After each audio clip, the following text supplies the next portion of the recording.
Frédéric Serudi. Cet après-midi, au siège de la Fédération du Parti Socialiste à Nice, on refaisait les comptes, mais cela, paraît-il, n'est pas exceptionnel, car chaque fois qu'il y a des élections au PS, on vérifie le vote, en l'occurrence, dans les Alpes-Maritimes, celui des 42 sections.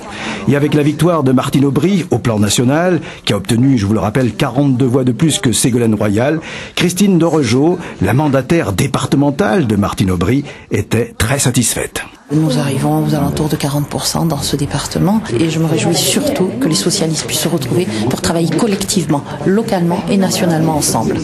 Mais il n'en demeure pas moins que l'ambiance était lourde ce matin au siège de cette même fédération. Ainsi, Patrick Allemand, qui a défendu les couleurs de Ségolène Royal, était-il perplexe, car Ségolène Royal était arrivée en tête dans le département des Alpes-Maritimes avec 61,2% des voix. Et c'est très préoccupant pour l'avenir du parti d'ailleurs, parce que il va être extrêmement difficile à gouverner. Et puis ensuite, 42 voix avec des résultats de fédération qui arrivent très tardivement, tout est possible.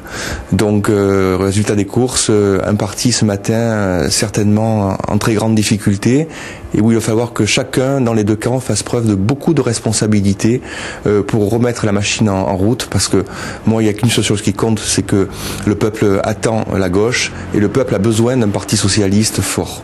Pour Yann Librati, qui avait défendu la motion Benoît Hamon et qui s'est donc rallié à Martine Aubry, ce n'était pas non plus l'euphorie. Ce vote est plutôt un vote de confusion.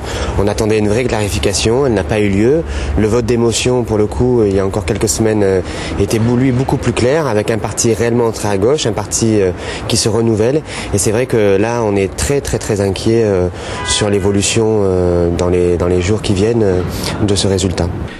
Quoi qu'il en soit, le Conseil national du PS se réunira à Paris mercredi pour officialiser et valider les résultats. Au chapitre